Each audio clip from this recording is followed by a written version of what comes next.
is only one thing you need to learn and understand about Magna Carta 1215. It's this.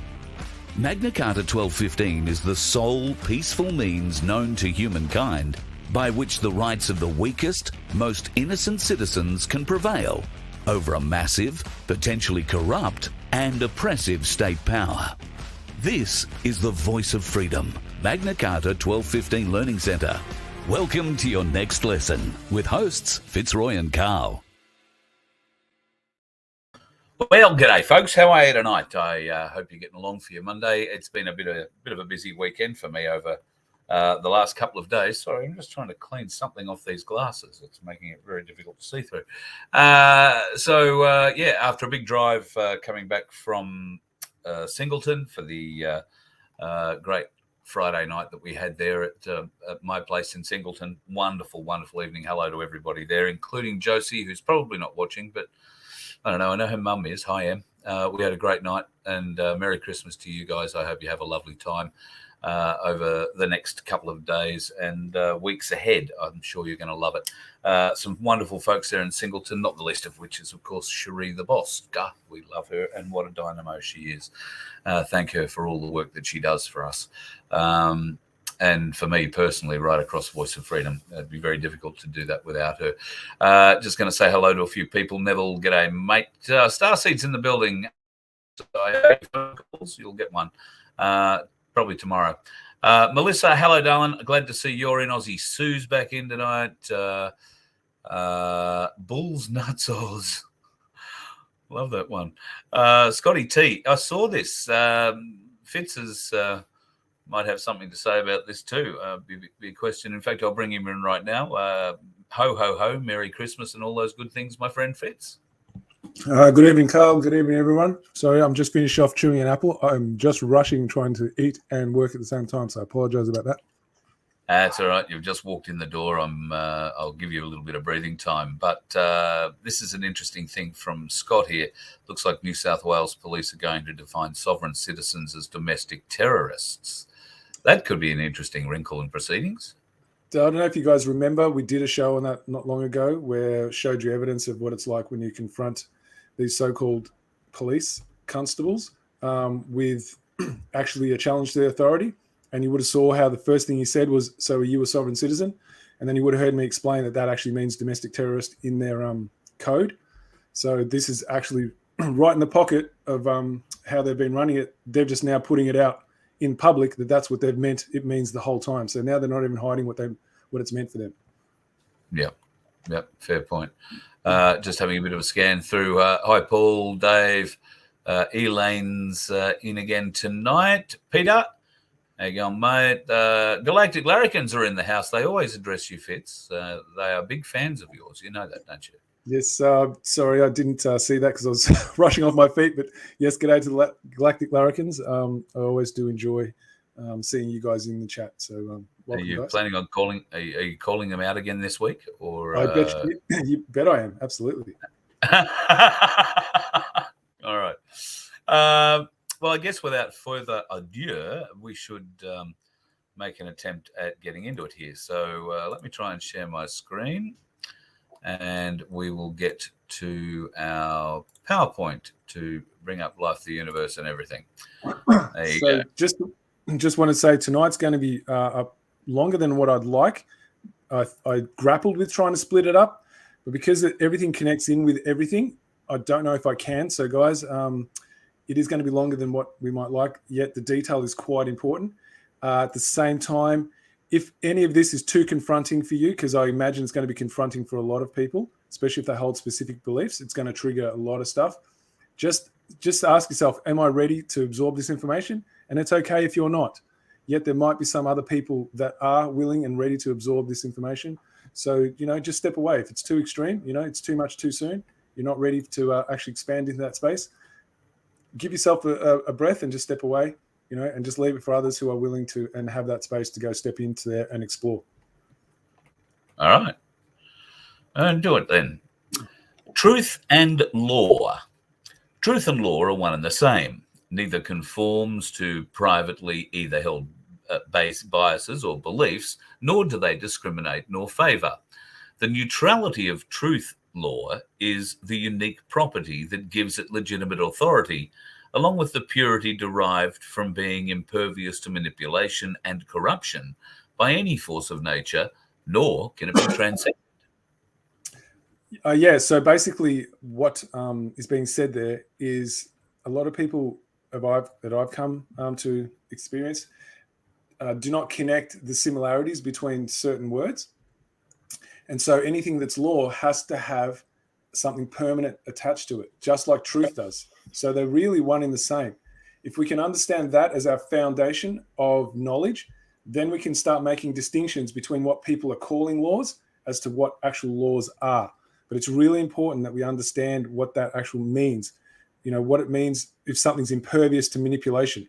You know, can you manipulate the truth? You can manipulate someone's understanding of what they call truth, but can you manipulate the truth itself, right?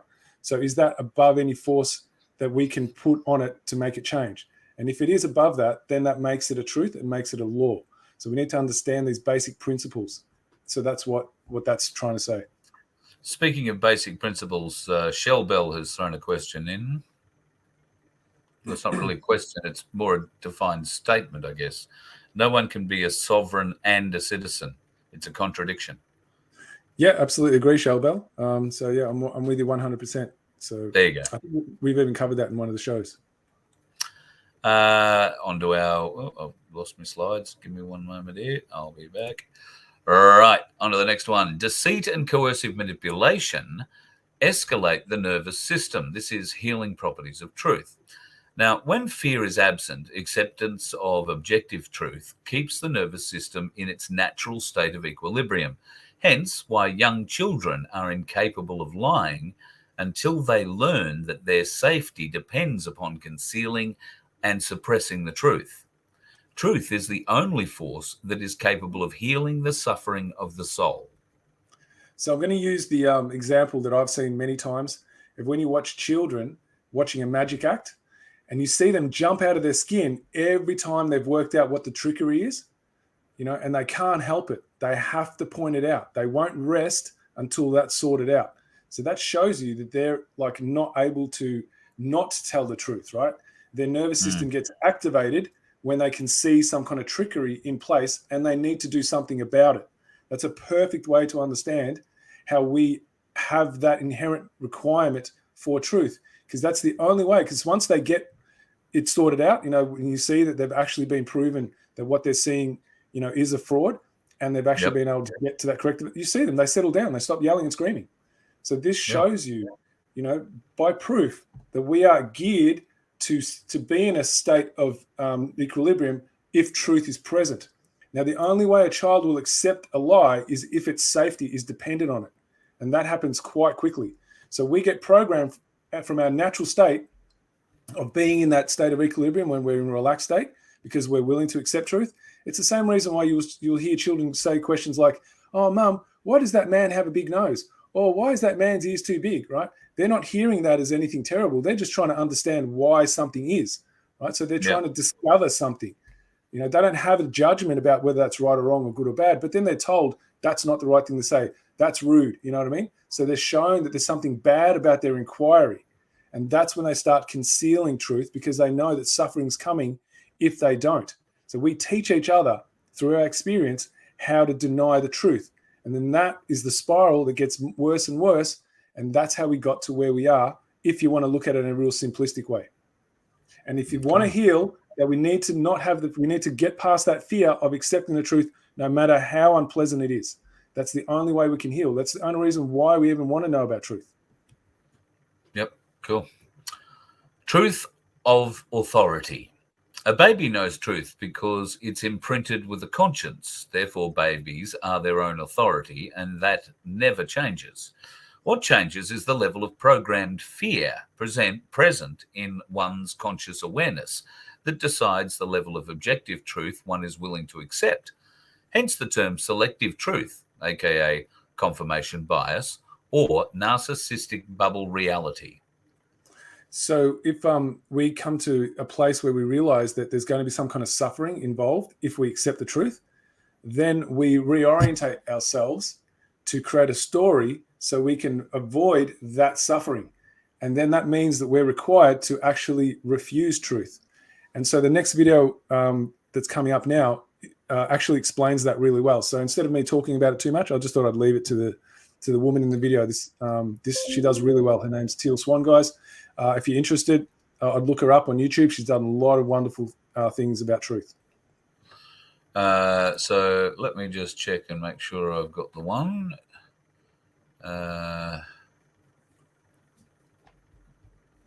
Conditional truth is the one we're looking for, isn't it? Yeah. All right. Here we go. As people, we have a very complicated relationship with the truth. Very few of us actually want the truth, regardless of what we might say, and very few of us see the actual value of truth. Now, the fact that the idea of truth or reality in general is a hotly debated topic within philosophy circles to begin with just adds fuel to the fire, but it's still important to understand why it is that we don't want the truth, don't value the truth, and therefore resist the truth.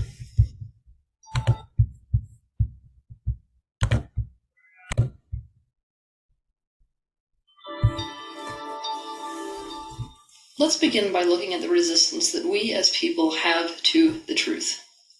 People who resist the truth really only resist negative truth, truths that make us feel bad.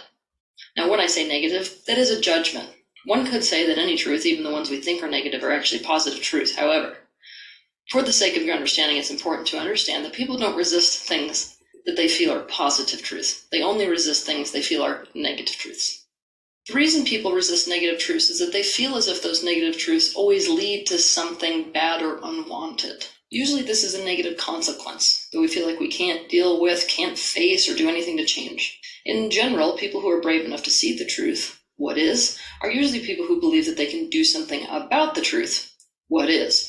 And because those of us who don't value the truth experience higher degrees of powerlessness, we feel powerless to do anything to prevent or resolve those bad things. Therefore, we tend to experience truth as leading to only bad things, never solutions. Of course, those consequences that we might imagine will come as a result of the truth may or may not actually exist. Nonetheless, the more powerless you feel, the less okay with painful truth you will be. For example, let's say that we experienced in our childhood our father being honest, telling the truth, about the fact that he wasn't romantically in love with our mother anymore, and as a result, he left the family. And as a result, not only did we suffer because of that truth, so did everyone else in the family, and we could do absolutely nothing about it. See, truth leads to negative consequences. That's the association that we make. Or maybe in our childhood, we experienced ourselves being honest about or demonstrating the fact that we were jealous of our sister. And as a result, all that happened is we were shamed and our family lost respect for us, and it created an adversarial relationship with our sister, all of which could have been avoided by not telling the truth. Many of us simply don't understand why you would ever tell a truth or stand by a truth or become aware of a truth if it leads to a negative consequence. Same goes for actions. Many people don't understand why you would ever take an action if it led to a negative consequence. In alignment with this, many of us just do not understand how any truth, even negative truths, could lead to something positive. This is not an experience that our life points to. In fact, all the proof we have in our life points to the exact opposite. That truth, especially negative truth, just leads us towards some negative experience. Those of us who are resistant to the truth often come from backgrounds where the truth was used against us in some negative way. Now, this has nothing to do with truth in and of itself. It actually has to do with just being in unhealthy environments. But let me give you an example of what I mean. If the truth is you loved a certain toy, then your parents may have used that truth against you in that that was the toy they took away when you were not complying to something they wanted you to comply to. Or let's say we were honest with our teacher that we just forgot to do our homework. Instead of telling her a story that the dog ate it, we experienced ourselves being flunked and labeled as a bad kid. Okay, so obviously, if we are truthful, if we tell the truth and we stand by the truth, it leads to some sort of negative consequence. Bottom line, we do not want other people to use the truth against us. So we won't align with truth to begin with. Often those of us who are resistant to the truth also have a very hard time discerning what is real and what is true. Confusion is common amongst us. If we are honest in childhood, We could never really tell what the reality was, or we were sold the idea that something was 100% true, only to find out later, after years of believing it, that it wasn't. This causes us to distrust and even doubt the idea of truth, as well as doubt our own ability to perceive it, much less anyone else's. Now, I must say, if you are somebody who grew up in a particularly religious household, only to become disillusioned in that religion later and to realize that all those things you were sold in childhood aren't accurate, you have a complicated relationship with truth, whether you see it or not. Something that is really important to know, and I can guarantee you have never heard this from anyone else, is that if you are somebody who has a complicated relationship with truth, meaning you don't really like it, you have a little bit of resistance to it, you actually value stability more than other people. I mean, a lot more. So much so that you invite the shadow side of stability into the room. We tend to be averse to complexity and want simplicity, and we experience negative truths as being destabilizing and destructive, therefore as an oppositional force to success. The reality is, of course, exactly the opposite. When some truth enters the picture in any situation, and that truth destabilizes or destroys something, then whatever it destabilized or destroyed was not actually real in the first place. It was an illusion. But the problem is that illusions, they feel very real. Illusions give this false sense of stability to people, which some people are willing to commit to.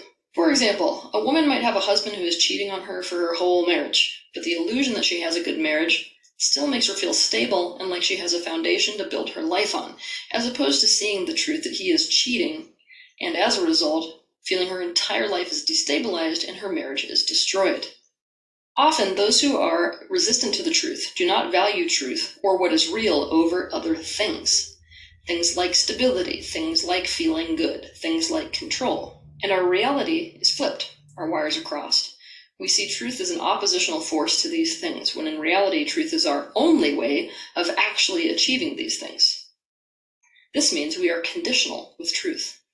What I mean by we are conditional with truth is that we only want truth if it leads to us feeling more control. We only want truth if it leads to us feeling better emotionally. We only want truth if it leads to higher self-esteem. You see, we're conditional about when we will take truth and when we won't take truth. And this inevitably leads us down this path where we justify our conditional attitude towards truth with ideologies that actually support illusion. You ready for a huge truth bomb?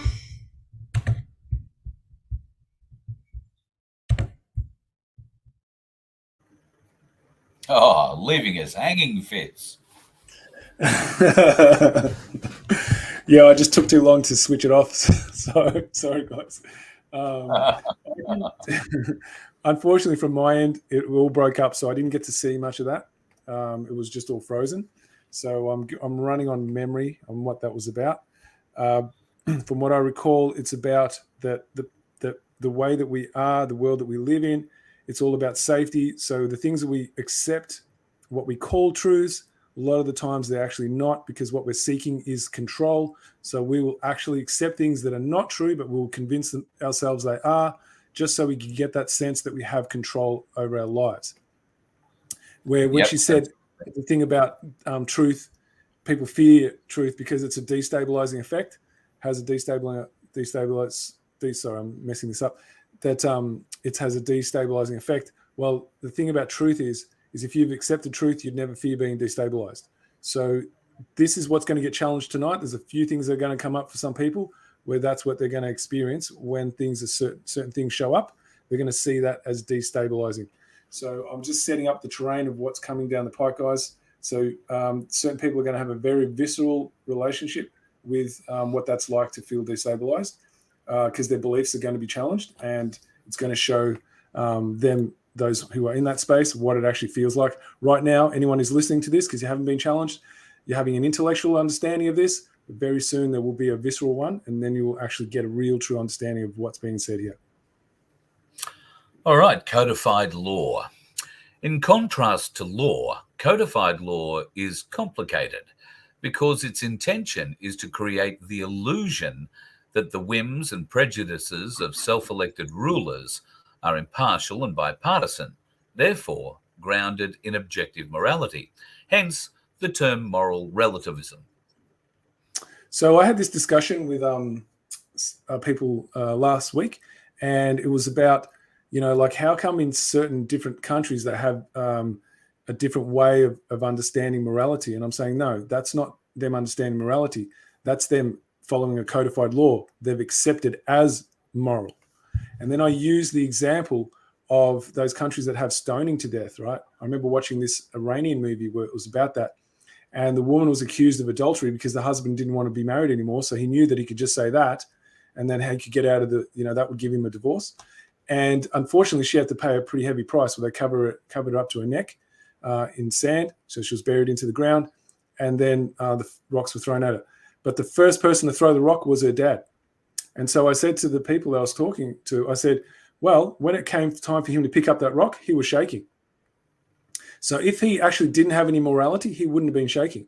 But what happened is he turned around, saw the crowd around him that were, after blood, right? And that's what he went and overrode his intuitive understanding of morality, because he feared the consequence of what would happen to him and his standing, which he made more precious than his morality. So this is what we need to be able to define the difference between morality, which is always consistent, and the ways that people get around it. And codified law, when you accept someone else's authority about what they define as moral, that is you accepting immorality. And that's all codified law is designed to do, is get you to accept immorality as moral. And then you will defend it to the death, because that's what they did. They threw rocks at this woman and killed her. Yeah. And she was totally innocent. This is how bad this stuff can get for us if we don't actually look at the truth. Termed law because the use of the word law is the favorite mind control trick used by the immoral man to conceal his intention, to indulge his insatiable appetite, to actualize his prejudice and lust for absolute power. The immoral man prefers codified law because it gives him time to meticulously craft ways to defy the very laws set to entangle the moral man. The immoral man fears standing on principle because his immorality cannot be concealed from view, as there is no opportunity to premeditate an escape plan when standing on principle, as principle favors no man and can only be experienced in the moment. So another way to understand what all that means is that every single day, every moment of our lives, we are exercising principle.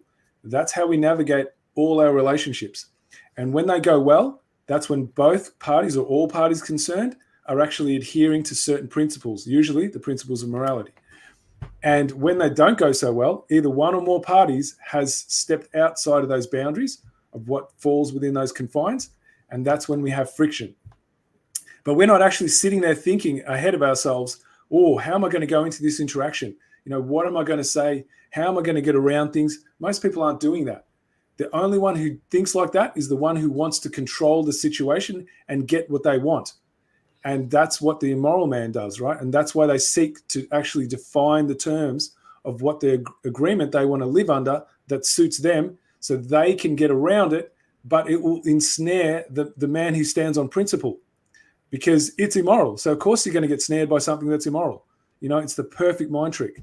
So if you're wondering what that says, hopefully that's cleared it up a little bit more for you. The word law imprints ideas into the psyche that the immoral man's prejudice is universally binding and unchangeable by anyone other than the immoral man, as a means to manipulate belief that man, through government, has the ability to grant themselves moral permission to impose their will over others by claiming to act as intercessory for a supreme power as a tactic to ensure private prejudice is non-negotiable. A cunningly devious tactic that subliminally programs the mind to believe defense of morality is immoral. Yeah, so basically, same thing. The word law, when you hear that word law, it has an imprint. It's like something you cannot argue against. There's a higher authority in place that none of us have any control over, and we are meant to submit to. That's what that actually imprints in your mind. Now, if we understand the true meaning of what law is a set of conditions that are binding and immutable, right? So nothing that man creates in his mind is binding and immutable. It's changeable. Yet, how do you get someone to accept it, that it's binding and immutable? You have them believe they are actually scribing something that exists, as a condition. But we don't need to have it scribed. We already live it every moment of our lives. So this is the thing about understanding. When you stand on principle, it cannot be written down. It can only be experienced. So anyone who seeks to write anything down, they are not writing down a principle. They're setting the limits of how they interpret a principle so they can get a differential advantage over the ones who are going to fall into that trap. That's why these politicians get away with murder, right? Because they set it up. If you think about what happened when they made the jabs mandatory, who didn't have to get jabbed? None of the politicians did. Did the judiciary? No. Well, how did they get around that, right? Codified law. This is how it's done. So there is no version of codified law that's moral. This is what needs to be understood, because it doesn't stand on principle. Only things that stand on principle have authority because they're neutral. They belong to all of us. They do not favor anybody. They do not discriminate on anyone. So that's how we can understand authority, when it's coming from a neutral position. Common law versus codified law. Common law, the defense of the universal principles of morality. Codified law, the Ten Commandments, ecclesiastical law, canon law, trust law, KGB, knight law, equity law, statute law. So KJB is the King James Bible. Ecclesiastical law, that's what that whole, law, land, air, water. So that ecclesiastical is the air.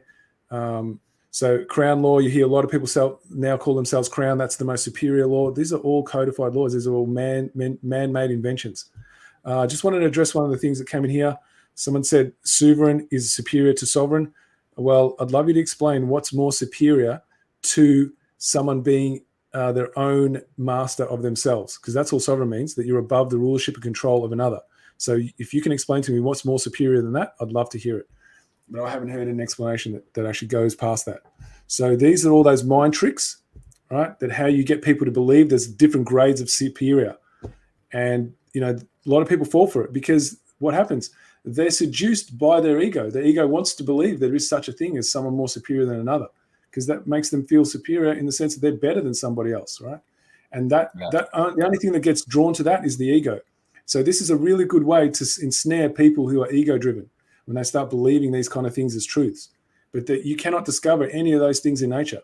So where's the evidence of anyone being superior to anyone else, unless they're using some kind of mind trick, coercion, or force, right? And that's not superior anyway, because they have to use tricks. That doesn't make you superior. Okay.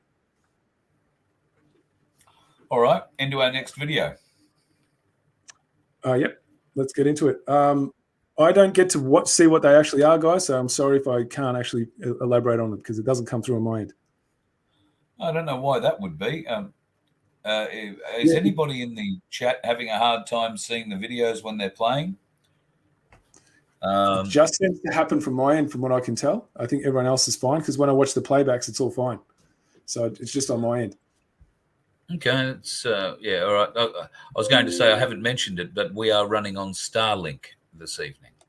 Oh, wow. So that might be why my system is working okay. All right, so this is just Mark Passio, guys. He's going to explain the principle of mentalism. I've actually covered it before, but I really like the way he does it. So it's really important that we understand how reality is shaped, and he's about to explain it. I consider myself a de-occultist, one who takes things out of hiding and presents them openly. These are the 7 general principles of natural law. Many people who have studied some variants of occultism may recognize these as what are known as the Hermetic principles. Hermetic essentially comes from Hermes. Hermes Trismegistus, the thrice great one, as he was referred to in the ancient Greek mystery traditions. He was considered a messenger of the gods. He brought the wisdom of the gods down to humanity.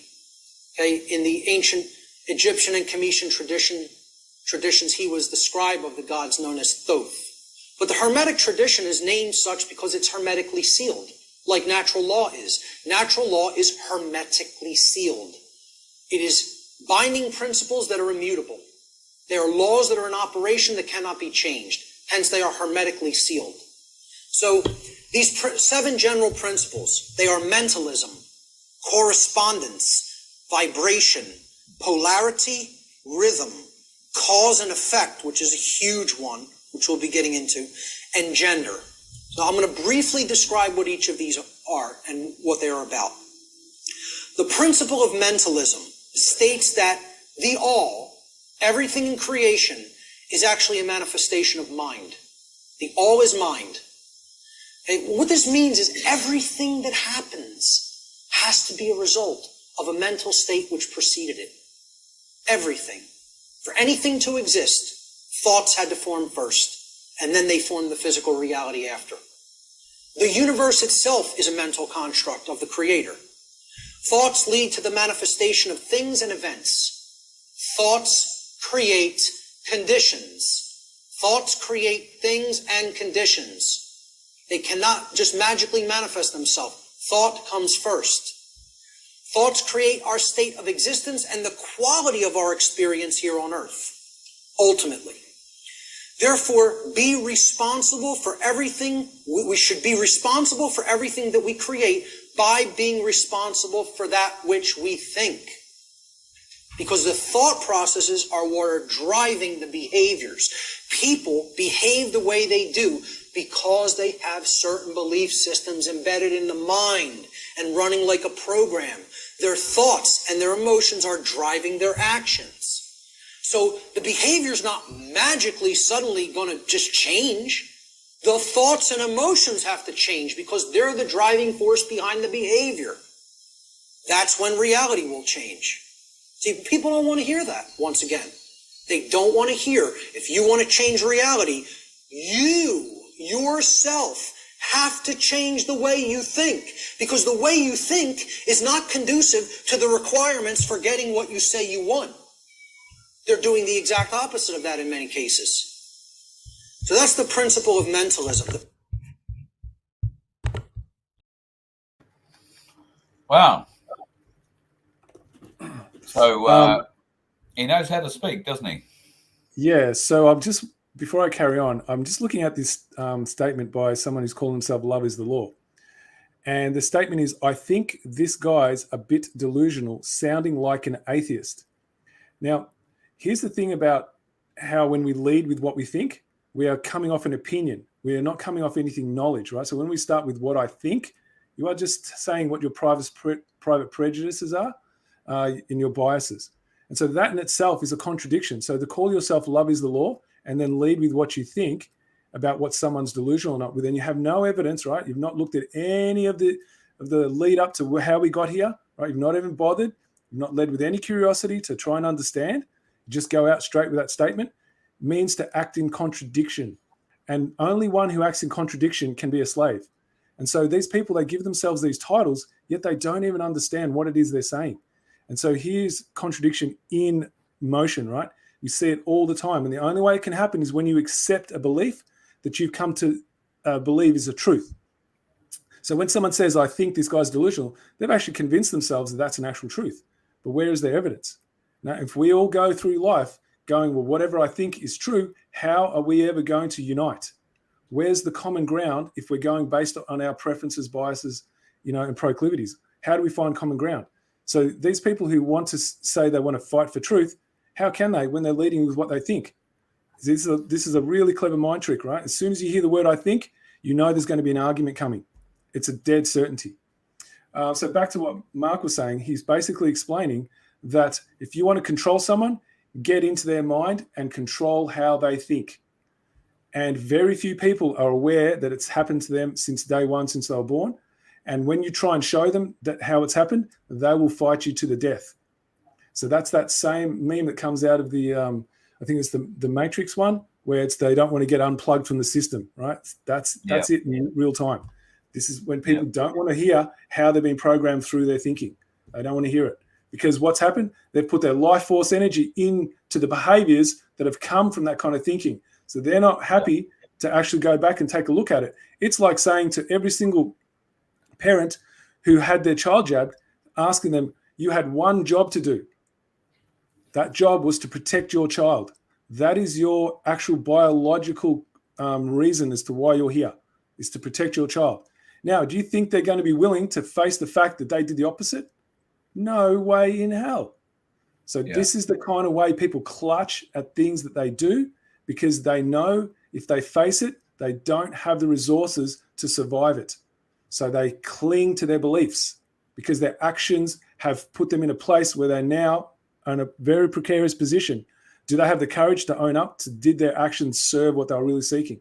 Very few people have that courage. All right, next video has a very interesting title, Superior Myth.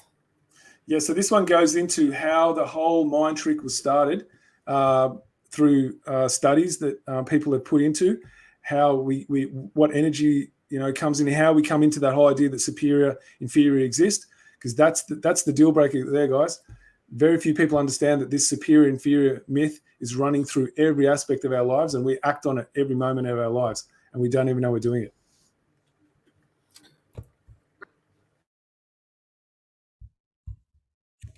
They're both related. In our work, we see parents who punish children.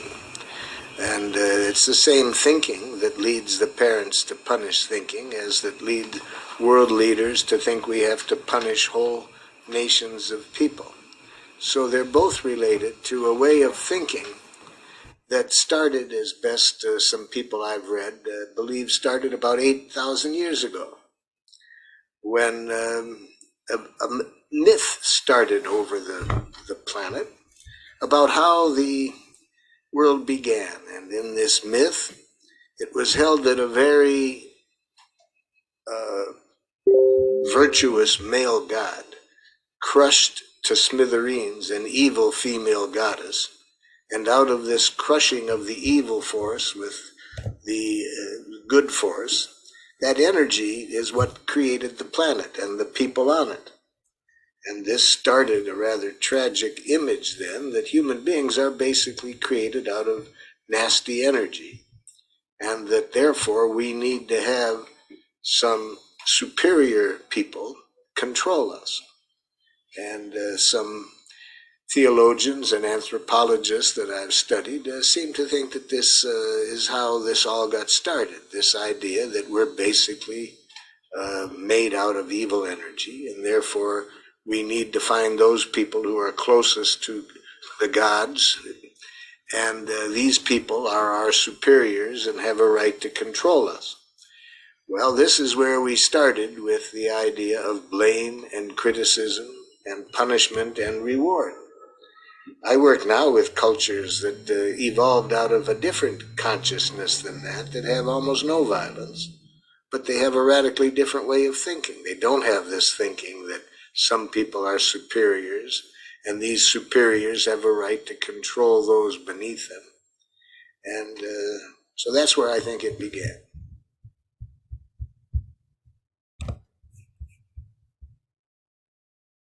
There you go.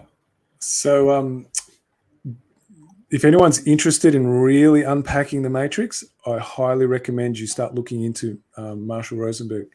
I learned so much from him in ways that I can never learn from anyone else. But this is like real intimate knowledge of yourself, and just how much knowledge has been suppressed about your true divine capacity to understand yourself. Because if you can't understand yourself in a deep, intimate way, then you are going to be controlled. It's just that simple. And from him, I've learned the most subtle ways how it happened. So I'm deeply grateful for the fact that this knowledge is out there. It's up to you guys whether you're willing to actually follow through, if your curiosity stimulates you to want to, but that resource is there. So we spoke earlier about codified law and the 10 Commandments. Yeah. So we're going to just go through the first 4 points. I don't know if you can see it on your screen, what it says, what point 1 is. Can you read that, the tablet? Yeah, I can bring that up on my screen a bit better. Okay, the 10 Commandments are listed there on the tablets, and subliminal programming, moral and virtuous to pledge servitude to an external authority without question, also known as obedience programming, self-indulgence, and separation. The arrow is pointing to... Yeah, that's number 1. Can you read what that says? Because I can't. It's too small for me. I am the Lord your God. You shall worship the Lord your God, and him only shall you serve. Yeah, so basically it's saying there is some superior being that you need to worship, right? Like, what is that? That's what cults do. They have that superior structure, right? So they're teaching you right there the actual way to separate from your own divine capacity to know yourself, right? That someone knows better than you and you must submit to them. That's full tilt obedience programming. And that comes from that self-indulgent energy, right? Where it separates us from the divine aspects of ourselves, that somebody else, some other force knows better than us. So we better submit to them if we want to be safe. That's what that's doing to you, right? Very subliminally, very subtly, but the messaging is very clear because the majority of the population across the planet operates from that belief there is some higher authority. Otherwise, they'd never submit to government. They just wouldn't. True. Number 2, you shall not take the name of the Lord your God in vain. So that is as you can see, of external authority. Yeah, that's telling you what you shall not do. So it's giving you a threat. You better not do it. All right. So that's stimulating fear of an external authority. So it's beautiful programming, step by step. Remember to keep holy the Sabbath day. Which is behavioral training. Yeah. Well, and ritualistic practice. Now, if we have a look, like when we did the program, I think it was 2 weeks ago, where I had Larkin Rose explaining the difference between how is it that he can't get to rob you just by writing on a piece of paper, but Congress can. The difference between that, why people accept what Congress writes down on paper and what any individual man is the practice of rituals. Because what happens in Congress or in Parliament, what do? They go through this debating process, you know what I mean? And they look like they're all antagonistic towards one and each other, and then there's this, it's got to go to the upper house and it's got to come back down. That's all a ritual. That's why it's an act. It's an act of Parliament because they're operating from a ritual. And so this was already pre-programmed in us before we even had Parliament. We were already being softened up for that ritualistic capacity. So we would accept things as truths because they follow a ritual. And we're ritualistic beings. It's very, very cleverly done, guys. It's using a physical experience to get you to believe something. This is the level of investigation that we need to start looking into. All right, moving on. And number 4 as well, Carl, if you just go back up, there's one more, the 4th one. If you can read that one. Oh, honor your father and your mother. The duty and obligation are virtuous. Yeah, so it's telling you that you need to submit to a higher authority, right? So your mother and father, that they symbolize an authority, right? A perceived authority, and that you need to submit. And to do that, right, that's a virtuous thing. So they're setting the ideas already for you in your mind of what is virtuous and what is not. And these are all immoral acts, right? But that's done so subtly. Now the remainder of it, like you could work the rest of it out for yourself, right? But they had to program you first to make all the other things that are common sense to you seem like it's all come from some divine source. Yeah. And just like that raises a very, very valid point that the calendars would change, languages, words would change. The true understanding of ancient text was lost. So, yeah, absolutely, that was the case. All right, let me get to the next one. Continuing on codified law. The definition of law is a set of pre-existing conditions that are binding and immutable. How can man systematically arrange that which is already in existence in order for life to exist? One can codify rules and agreements because rules and agreements are a construct of the mind. However, the mind exists because of the laws of nature, therefore cannot reorder the conditions upon which it requires to exist. The two words are in contradiction to one another, just like sovereign citizen, making it an oxymoron. So I'm hoping that makes sense, guys. Use the word codified. That has one set of meanings and law has another. And so as separate words, yep, they're totally fine. When you put them together, they're in opposition to one another, so they don't make any sense. So just wanted to give a little bit of definition around that. Like, how can we codify something that we require for our existence? It's like saying that if I have a glass of vodka, right, that I can now write down on paper that it's not going to affect me the way that nature says so. And just because I've written it down on paper, that's actually now going to happen the way I said it. Right? That's what codified law seeks to do. It seeks to get you to believe something that's opposite to what actually is a law. So just thought I'd give that a bit more definition. All right. Christianity, exoteric. Exoteric is the prescriptive form that externalizes authority to a superior creator being. Stems from the belief that there exists a class of superiors with an inherent right to decide what behaviors are moral and immoral. Born out of myths and superstitions that propagate the idea that human beings are created out of evil energy, creating the need for superiors to control the inferiors. So just wanted to stop you there, if that's okay, Carl. So that video we watched a moment ago with Marshall explaining it, that's another version of that. So the Christianity we've been given is what's called exoteric. It's very prescriptive. You're told what the right things are to do if you're going to go to where? A place that's going to reward you if you do the right things. That's all fear energy, right? So when people say Christianity, they need to be clear which one they're speaking about. And unfortunately, the majority of people are speaking about exoteric without really realizing they are.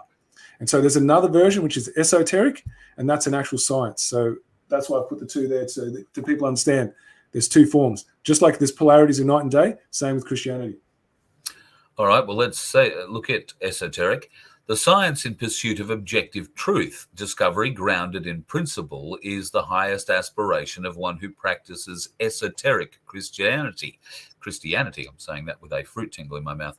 The practice of this science requires acknowledgement that man comes pre-stamped with personal biases, as nature requires difference, therefore cannot be perfect, therefore the highest aspiration to align oneself with the neutrality of truth, which is constant.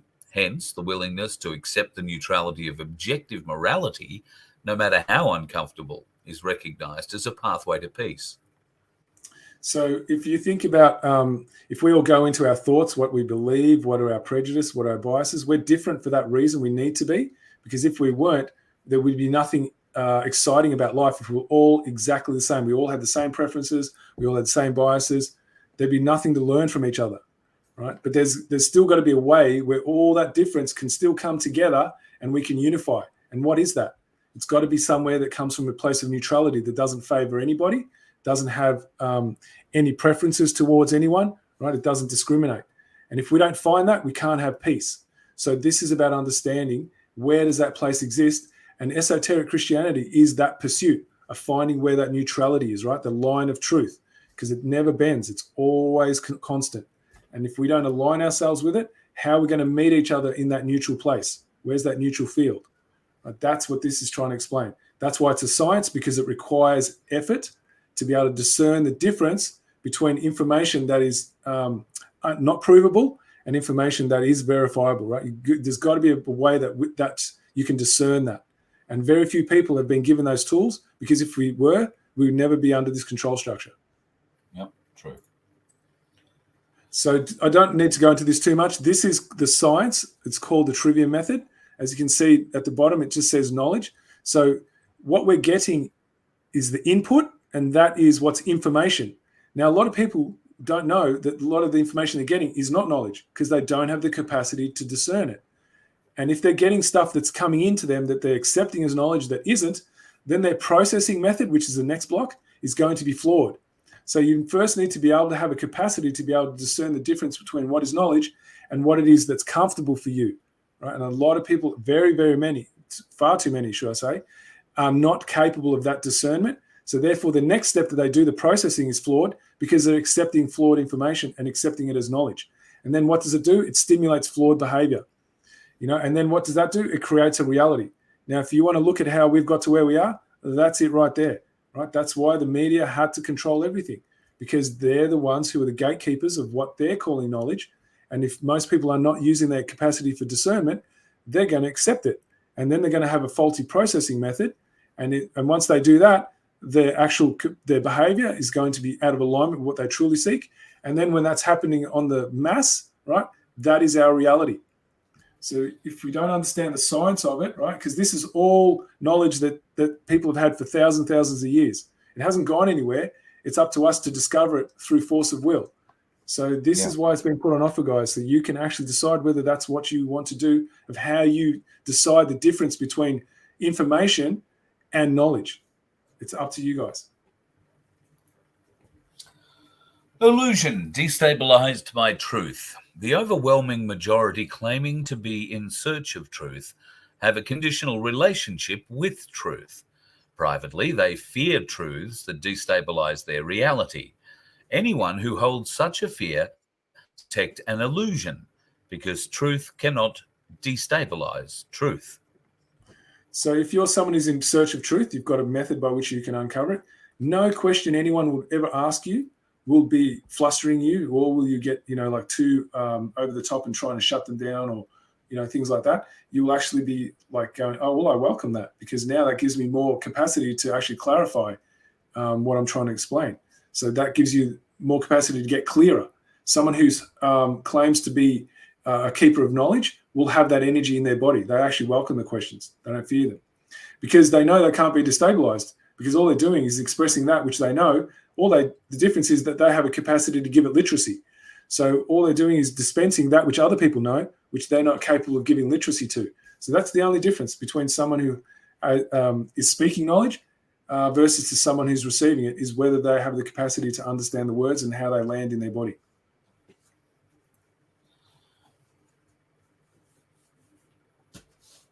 Right.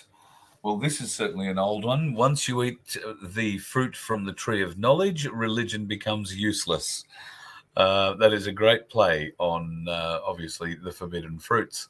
And how true it is, Fitz, how true it is. So just so I can give some clarity to religion doesn't just mean believing in an external authority. It actually means anything that's going to prevent the forward exploration of the search for truth. Anything that limits that is a religion. That's what that means. So it doesn't actually have to mean the classic, believing in some deity and things like that. It's any activity or any belief that will actually thwart the forward progress of your expression or your expansion of your consciousness. Roger that. All right. Let's, we've got another video. Let me just see what that one is. I've got my own little copy here just so I can catch up with that one. Illusion consequence I have. Oh, yeah. So this is Teal Swan again. And she speaks about how important it is to actually understand, if you're hanging on to an illusion, to understand the consequence of that.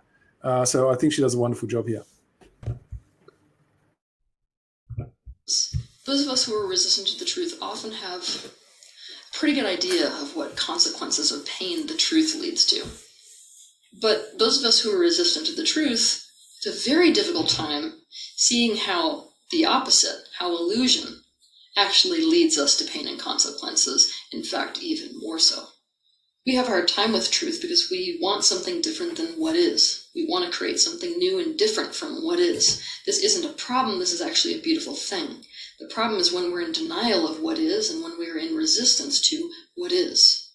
We need to question if feeling good, no matter whether feeling good is completely out of reality, completely out of alignment with truth, and totally an illusion, is more important to us than being in reality and standing squarely in the truth. And I suggest to you that it's very important for you to know where you stand on that issue, especially going into the future life path potentials for humanity. Blue pill or red? Wow, she speaks so well, doesn't she? Yeah, like I've chopped this up. This is one big long video. It's about 18 minutes, but I've just chopped it up into certain sections. So yeah, unfortunately I didn't get to watch what she actually said. So yeah, I didn't catch what she said to be able to give that more body. So I'm hoping what she said was good enough, and we can move down. It was pretty clear. It was pretty clear, I would say. All right, let's get back into this. 5D truth. God is consciousness, not the creator, but the very source of creation itself. It's not something separate, superior, and condemning entity that most religious institutions claim. By believing that God is something exterior from yourself, you separate yourself from the source and immediately become a limited being. It is a force, a divine energy, a frequency that exists within you and everybody. Get in tune with that shit and you'll beam like the sun. So why I like this, I'm not going to say it's true or it's false. What I'm going to say is that it appeals to me And the reason why it appeals to me is because it's in alignment with my values. And my values are to find unity, singularity, and unify where we all have commonness, right? And so if I'm going to believe something, would it not be more prudent to go into a belief where it's in alignment with my values? So there's no contradiction in anything that I do or say, that it's constantly consistent and it stands for the principles that I claim to want to uphold. So that's why I'm not saying this is true or not, but if I'm going to give a definition to what that word God is, this one's going to sit more in alignment with what I'm actually seeking for life on this planet. So, people talk about 3D, 5D. 3D is separation, 5D is unity. So how do we unify? We see that which exists in others exists in us. There's no separation. And that's why I love this one, but I'm not going to tell you it's true or it's false. It's totally up to you how you take that. Common law versus codified law. Common law, the defense of man's unlimited nature as the highest aspiration. Codified law. Oh, do you want to speak to that? I was just going to say, like, if you look at that previous meme, it actually said about the unlimited nature, right? So you see the link here, that this is, what's overlapping is the unlimited nature of man, just like the unlimited nature of who you are. If you accept that idea that you are the all, right? So there's a lot more power in that kind of understanding than seeing a God as some kind of external creator being to you. That's a place of division. So that's why I like that one. And the other one fits in with codified law because it seeks to put limits on man's unlimited nature. So that's why I put that one there, so you could see how it's all linking together. Yep. Questions for aspiring leaders that claim the end state is a moral, sovereign, self-reliant Christian Western democracy. I reckon I've heard that somewhere before. Yeah, it does sound familiar, doesn't it? It does. Number 1, define sovereignty.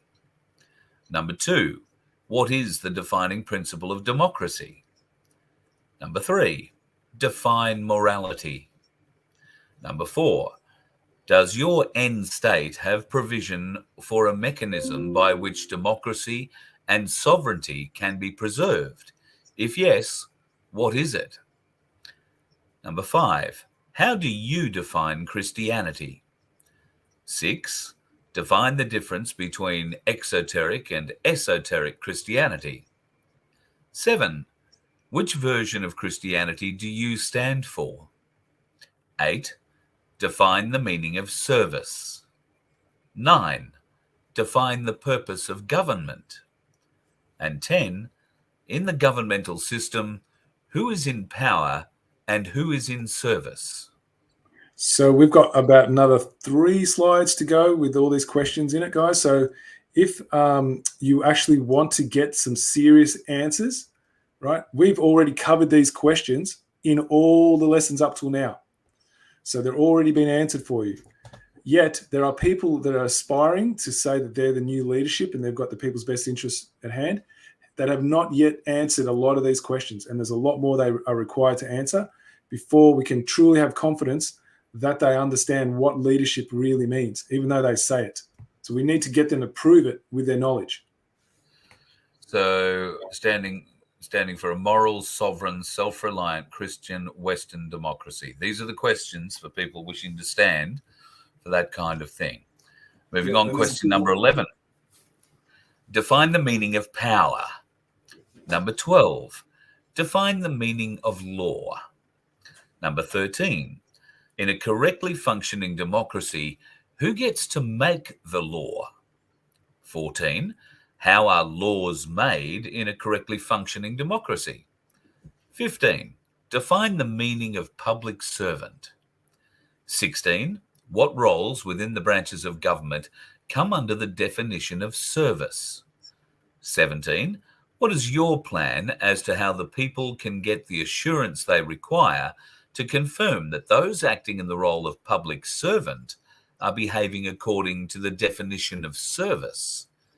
And 18, what is the purpose of a constitution? So this is a really, really important, because the reason why I set up the whole social proof channel was for people to answer this question, and they are failing miserably. People do not understand any of these things. And that is why we are being treated the way we are, because that was never made clear to anyone in that public service sector, ever. None of this information has crossed their desks. These people sound like they're intelligent, but they're actually not. They're very intellectual, but they're not intelligent, because these are questions an intelligence would be able to answer, and they cannot. Yes, I would agree they cannot. 19. What specific components must exist in a constitution for the end state you've articulated to become a reality? Number 20. What is the definition of common law? 21. Does outsourcing knowledge of common law to others benefit the actions of one claiming to be a leader that espouses personal responsibility must be the highest aspiration for all? 22. Are there any common law groups in Australia? If so, which ones, and what is the method by which you discern the difference? 23. What is codified law? 24. Is there a difference between codified and common law? If so, what is that difference? So same things, like these are really critical things, because if you're pitching that you're going to be a leader, yet you don't actually investigate what common law is, and you don't understand that that's the beginning and end of every form of conduct that we would base our actions on. If you're not clear on that, that's a really dangerous position to launch from, because some of the decisions you're going to make on behalf of the people are going to be in opposition to what you're claiming you're actually wanting as your end state. That's why it's really important to actually understand what it is you've said and what your end state is and how you specifically understand it. We cannot go and just do superficial understanding of this, guys. It has to be meticulously and forensically investigated, because the quality of our life is dependent on this. So we can't cut corners here. This is the level of investigation that's required. Question number 25. What is a right and what is not a right? 26. Define integrity. 27. Define your understanding of the meaning of the democratic rule of law and the mechanism by which it can be restored and preserved. 28. Is there a contract in existence today that binds officers of the state to make decisions on behalf of we the people that fall within the confines of the universal principles of morality and holds them accountable to the consequences of breaches to said contract? 29.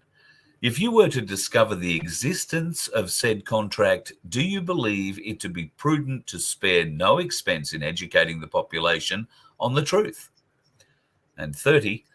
If it was proven to you that the 1901 Commonwealth of Australia Constitution is an act of institutionalised treason, would you continue to promote it as part of your solution? If so, please explain how truth can be built from a lie. So this is the thing that I find quite disturbing. Some of the things I've heard being said by certain people who call themselves a leader. And they'll say things like, when we get into power. Well, that's very disturbing. And here's the thing. If you think back to when this whole mind control structure started, did they go, oh, you know what? We're going to pull the wool over people's eyes so badly, right? They'll never fall for it. So we just won't even try. No, they went, this is going to be like need maximum effort. So every resource we have is going to be put into it. Well, why wouldn't you go to bat for truth with that same level of integrity? Like, that's what I don't understand. Why would you say, you know what, no one will ever actually believe it, so we'll start where they understand the world, right?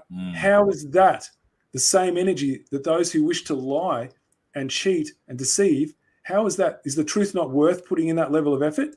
Because if you think about how we were controlled, it was through a universal message, right? It was uniform messaging. That's all it was. Yeah. So if you were going to back the truth, you would just use the same messaging. And it's going to happen a lot easier because you're going to be speaking truth. You won't need to repeat it so often, but it needs to be universal. It needs to come from all your angles, all your resources. They all need to be aligned with it. And is that not worth going to bat for and sparing no expense? That's the question that needs to be asked these people. Yeah, absolutely. Singularity and unity and common threads. So, singularity, unity. Law, truth, principle, knowledge, conscience, morality, and intelligence. The common thread, permanent, exists in perpetuity, cannot be created nor destroyed, cannot be controlled or manipulated. It's binding and it's immutable, does not discriminate nor favour, is neutral, is accessed through love energy. So what's on display here is that which is universal, right? That which is neutral. This doesn't favor anybody, right? So they're all the same thing. Truth, principle, knowledge, conscience, morality, intelligence. Intelligence is your understanding of all those things, right? And we are born with it. That can't be changed. You know, people call it your gut intelligence, your intuition, that kind of stuff. That cannot be manipulated. But what can be manipulated is your mind to actually suppress your intelligence. And so a lot of people, when they define what intelligence is, they'll say it's someone with a university degree. That's so incorrect. Someone with a university degree is very good at being intellectual, absolutely, but not so good at intelligence, because have a look at the choices they've made in their lives. They've all been self-serving. It's all been for personal gain. Intelligence doesn't work to serve the self. Intelligence works to serve the greater good. That's how you know the difference between intellect and intelligence. It's what it's in service of. So if we don't understand these principles, right, we won't be able to differentiate the difference. So everything comes back to principle, our understanding of principle. That's why I'm really hammering this today, guys. Principle is how we solve every single issue that exists, because it favors no one. It is neutral. Separation and adversary. The common thread too. Okay, separation and adversary. Ego, intellect and thought. Bias, self-belief, or rather belief. Prejudice, preferences and proclivities. And the common thread, subject to change and manipulation. Opposition to objective truth and principle. Self-preservation, self-indulgence, instant gratification, requires coercion and force to gain compliance. So here we are. This is the same thing as codified law, right? It's all running from this side here, where there's ego, there's bias, belief, prejudice, proclivities. That just means a leniency to something, your preferences. When they become the highest priority, right, we need to use these techniques on the right-hand side, because truth doesn't require you to do anything. You get to choose whether you accept or refuse it. It doesn't force itself down your throat. It's just there. That's why it's an authority. You know, if we want to act in a position of authority, we are coming from that place. We're not forcing our beliefs on anyone. We're just speaking from what we understand, and we leave it with others, whether they want to accept it or refuse it. And we walk away. We're divorced from the outcome, right? The only time you would want to insist is if some harm is going to come to you. That doesn't happen, right? That's when we're using the principles of morality to understand when harm's coming to us. But if there's no harm on the table, we just leave it there, and they get to choose, right? But if you're wanting to pursue something from this left column here, you're going to have to use the tactics on the right column. That's why you know it doesn't have any authority. That's why police are weaponized, because they have no authority. They're not coming from a place of morality. If they were, they wouldn't be carrying weapons. It's really easy to spot, guys.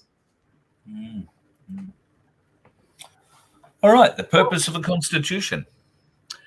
A constitution is a systematic arrangement for the construction of a state that involves the definition of an administration that is to act in service of the people under the supervision and control of the people. The constitution itself becomes a rule book for the state administration itself, but not the people, other than merely to agree to behave within the parameters deemed acceptable by the consciences of the community around them.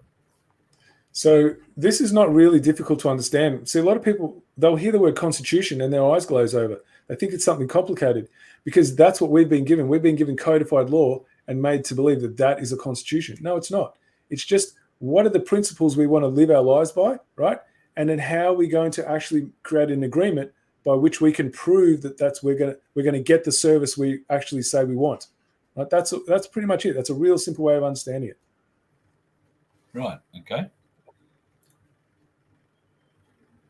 Moving on.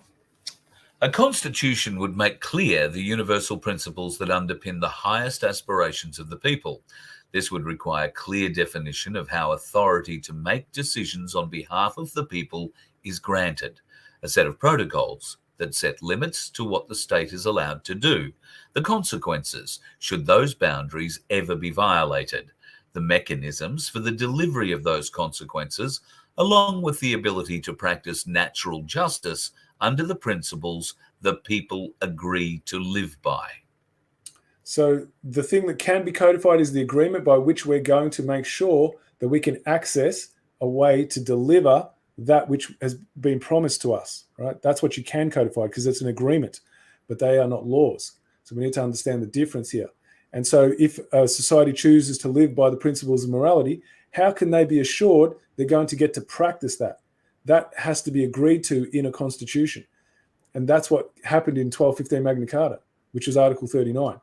See, this is where the morality aspect is, because there's not the entire document. No, the majority of the stuff is just about the barons getting what they want. That's not what we focus on, right? Because that's the best they could do back at that time because of their feudal structure. What we're focused on is where are the universal principles of morality that are bound in that contract that gives government the legitimacy. Because if we applied Article 39, we would be in charge of everything the government does. Absolutely. As we should be. Yeah. Common law articles of Magna Carta 1215. 1. For a society to live under the principles of morality, there must be common law articles written into the Constitution. 2. A constitution is the arrangement for the construction of a country, nation, or state. 3. Articles 39, 40, and 61 of Magna Carta 1215 are the common law articles that bind government to conduct itself under the principles of universal morality in order to have a mandate of the people. Article number 4. Article 61 is the set of protocols the people agreed to follow in order to restore to moral standards as the highest code of conduct when the state has breached its mandate to govern.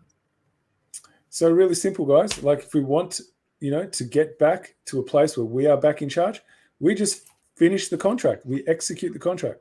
It's there. It's waiting for us to pick it up. The reason why most people don't know about it is because they spent all their energy. Remember what I said, when they start to set off on a plan to hide the truth from the people, it has to be very, very complicated and very well, very intricate and very enmeshed, and where you can't see top from bottom, and that's why most people won't believe this, because they're just so caught up in immorality, they can't even tell the difference between the two. And you think about what happened with these jabs, right? People were prosecuting those who didn't want to poison themselves like there's something wrong with them, right? So they will act immorally, believing they're acting morally. This is the entire mind trick. And there's a contract out there that they don't want you to know about, because that is like certain death for those who have been running the structure.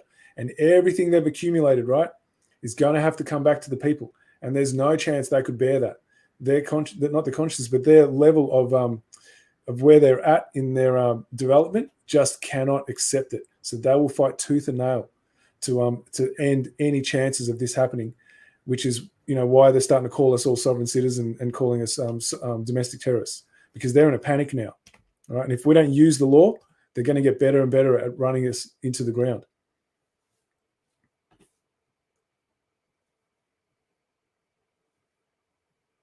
I think you dropped out. Did you, Carl?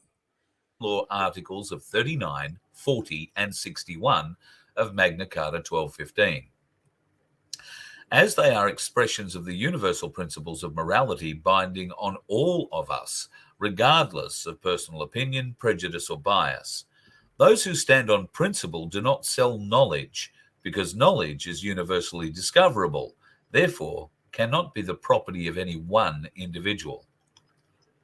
So you'll see there's a lot of groups that call themselves common law groups, but they will sell you the solution, right? You can't sell the truth.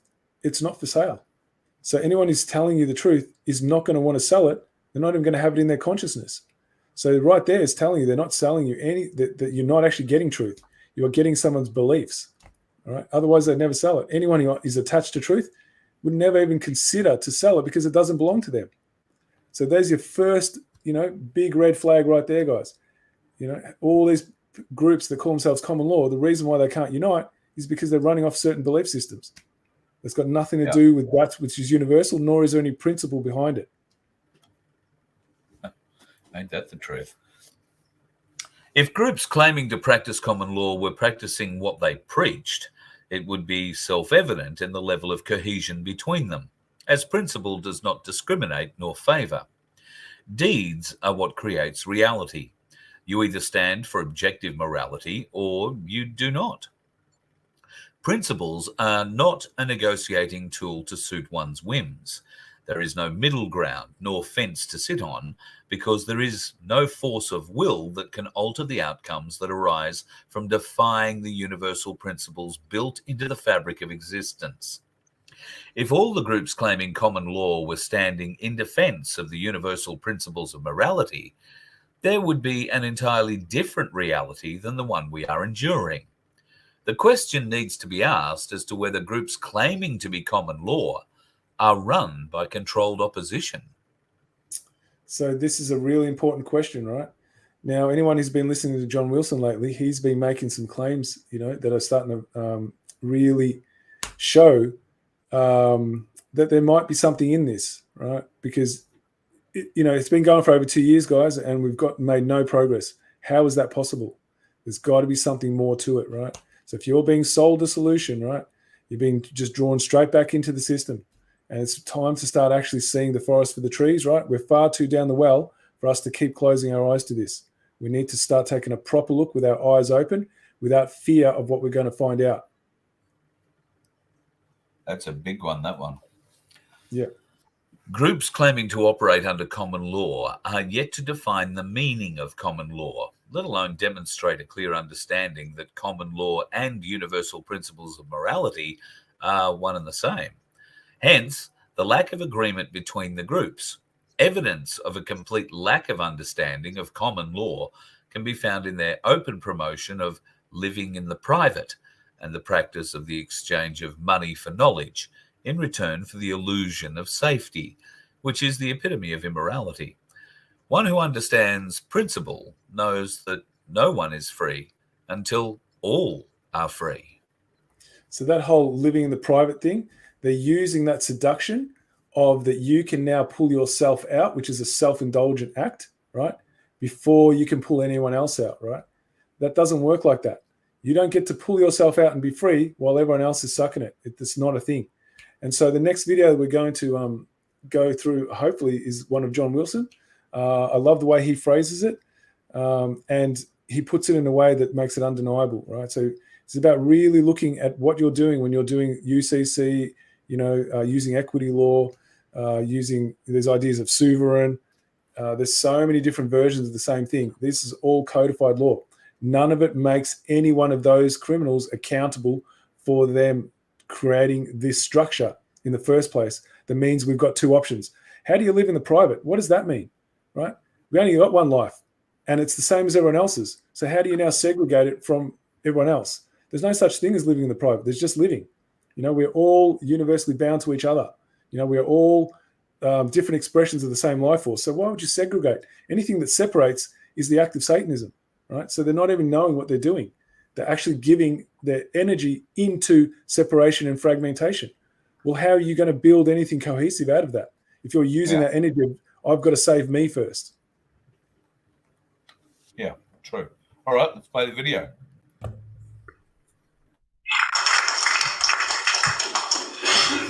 Then we got those that say, let's talk about jurisdiction, right? They say that the solution is to opt out of the jurisdiction, right? Through some very smart work, lots of hard work. It's very difficult to wrap your mind around it and school yourself, but it can be done where you can become a living man and you can, not be subject to their jurisdiction, and therefore the tax department and the councils and the state governments and all this shit doesn't apply to you, and you're free. Okay, you're free. And it's been put to me, John, that's what you should be doing. And I was what? Is that the solution? That's what you're saying? Well, let me tell you, in February of this year, had I had my jurisdiction, had I been outside of their jurisdiction, okay, had I been, none of this applies to me, would that have saved my life when they were trying to drown me with weather geoengineering? Is that going to help? No. Is it going to save you from chemtrails? Is it going to save you from fluoridisation in your water? Is it going to save you from, direct energy weapons and massive bushfires? Is it going to save you from, poisons and all this? We're at war. They want to murder us. They are murdering us.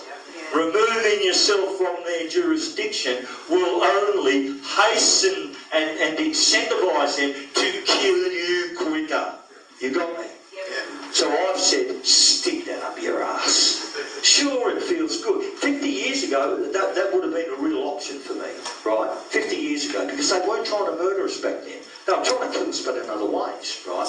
But 50 years ago, you probably could have lived your life, died in peace, and thought, okay, I've got these monkeys off me back a bit, but not now.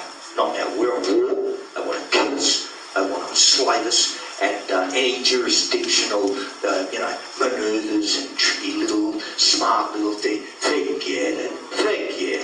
I mean, it's not going to help. But the second thing is this. I say to these people, what are you asking me to do? You're asking me to remove myself from their slave system, but to leave everyone else behind. Is that what you're asking me? What about these disabled kids and elderlies that are in aged care home? Those 300,000 or 400,000 elderly, they can't possibly wrap their minds around this. They can't. These young kids, they can't possibly do this, right? So you're asking me, right, to save myself so I'm okay, but to fuck everyone else. No, I'm not interested.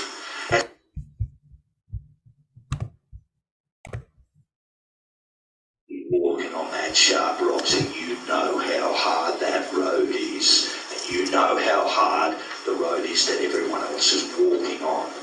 Don't ever forget where you come from, okay? So, being an old union lad, our mantra was one in, all in.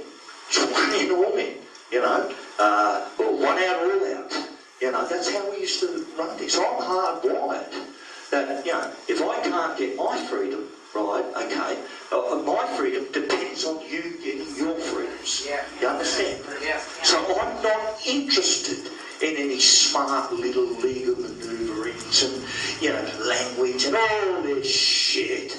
Go away and tell some other clown. If you think that's the solution, one, it's not going to protect. They're going to get you anyway. They're going to get you anyway. And two, I don't want to save myself. I want to save humanity. You got me? I want to save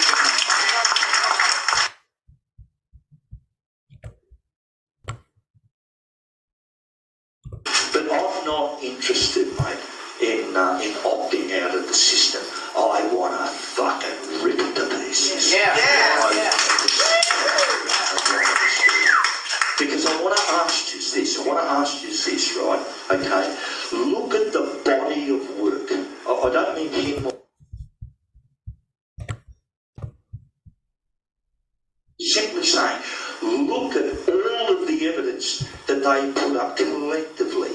And what does it tell you? It tells you that the governments are fraud, political parties are fraud, the councils are a fraud, the courts are a fraud, the laws are a fraud, the taxations are fraud, on and on and on it goes. A lot of these Freemasonic institutions are fraudulent, they're illegal, they're unconstitutional, they are slave enforcement systems. Now, if anyone thinks winning this war means that I cop some consolation prize and then resubmit back to that, knowing what I now know, forget it. Okay, it's not going to happen.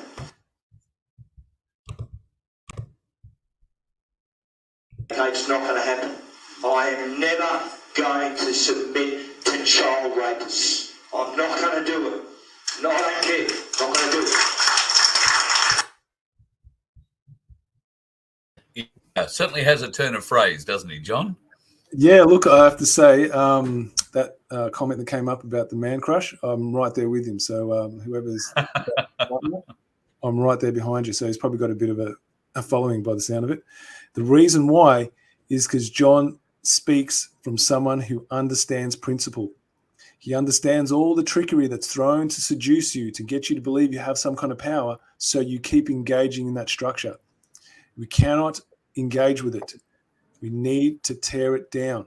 It's just that simple. So if you're going to use something that's going to get you a little bit of comfort, right, you have fallen into the seduction of self-indulgence. And until that's understood, this is going to keep going. And that's why I love what John does. He actually just says it how it is. I mean, he uses different language, but it's coming from the same signaling, right? It's understand the principle. And once you understand the principle, right, you understand there is no negotiating it.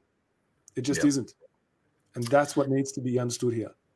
And I've been speaking to John today. In fact, I was meant to be on John's boat today. We were going to have a bit of a chat, but I got delayed this morning. It pushed back my day completely. And we agreed to catch up again on Wednesday instead. He's busy tomorrow. Otherwise, it would happen tomorrow.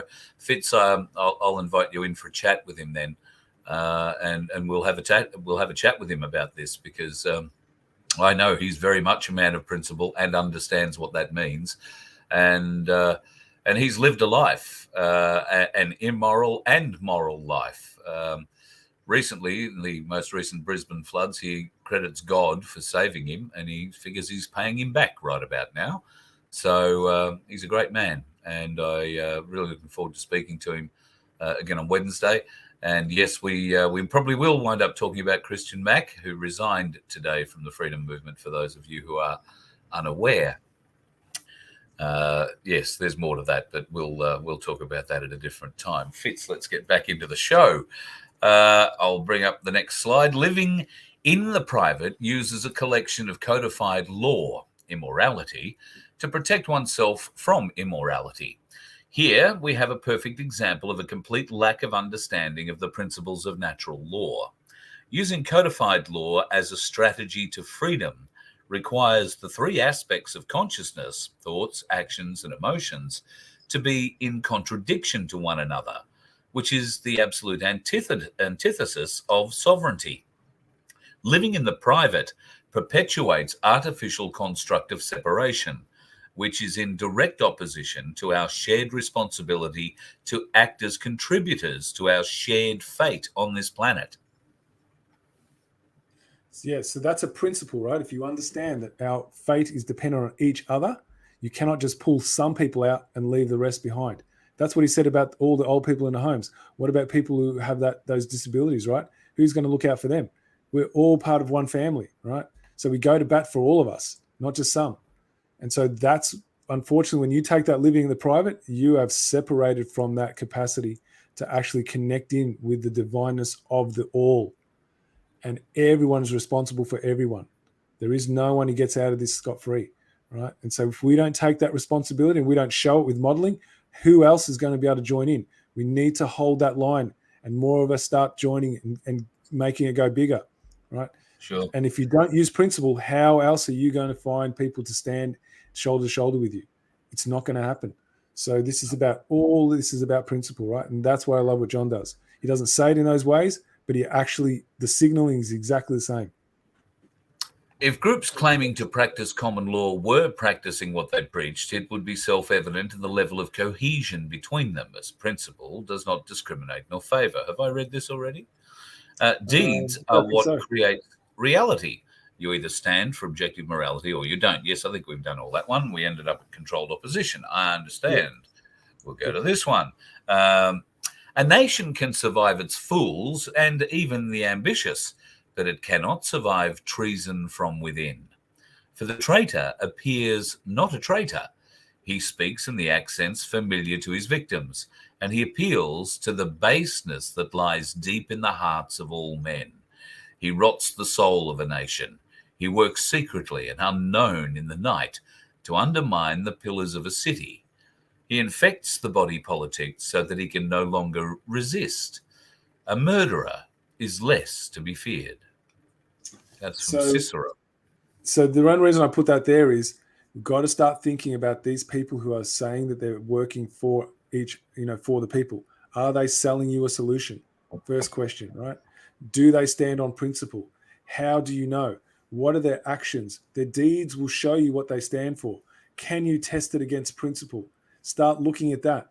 If they're not, there's highly likely they're an operative, guys. We need to start looking at what it is, right? Even though they'll swear black and blue, they're not. And if they, for some reason, aren't, and they're just doing it unwillingly, what's the outcome? Is it the same? So what does it really matter, right? How are we going to have that level of discernment if we don't use principle? This is the critical thing, guys. If we want peace, we need to understand that which is eternal and inextinguishable, and that only exists in one place, and that's principle, because it doesn't favor anyone. Indeed.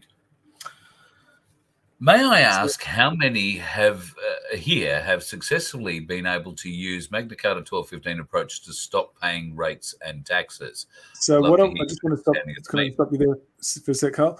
This is the common thing that people come into the group that we've set up. They come in for self-indulgence. They want to know if they're going to get a win. Right? This is the problem. This is what's stopping people. They go into it believing that the only reason they're going to go put any energy, effort behind something is that it has to guarantee them a win. This is the tragic nature of how people still think. What motivates them to do anything is they're only going to give if they're going to get something back for themselves, right? Now, I'm not saying you not to go into something because you want to have a go at it, but if that's your only motivator, right, you are contributing to the very pain and suffering that you're claiming to fight. And so when I saw that, I put this meme up and I asked this question. And what I got back was a self-indulgent answer. But this is the meme I put up. Right, okay. So it says, one who plants, can you bring that back up for a sec, Carl? Just so I can read it. The one who plants trees, knowing that he will never sit in their shade, has at least started to understand the meaning of life. Now, when I got the answer back, I got a self-indulgent answer. They didn't understand principle. That when we go into bat for something, it's for all people's well-being, not just our own, all of ours, because our well-being is dependent on everyone else's. So we don't do it because we want to get some instant reward. We do it because we stand on principle, because without principle, we have violence and chaos, and that's what we're living today. So you cannot use the same thinking that created the problem. And that question, can I get a win out of this? That's the same question, the same thinking that created the problem. And people are incapable of discerning the difference. And until they use principle, they won't be able to. So that's the point of this show, guys. How do we discern principle? Okay. And let's play. Hang on, I'll bring that one down. Let's play this video. Those of us who are resistant to the truth, we want there to be no consequences for the truth. That's our honest truth. The problem is that we live in a universe that is managed by the law of cause and effect. There is absolutely nothing in this universe that does not have a consequence, both positive and negative. So you can't prevent the effect of a cause. This means the most in alignment thing that you can do as a conscious creator is to choose your consequences consciously. If you don't choose them, they will simply happen to you.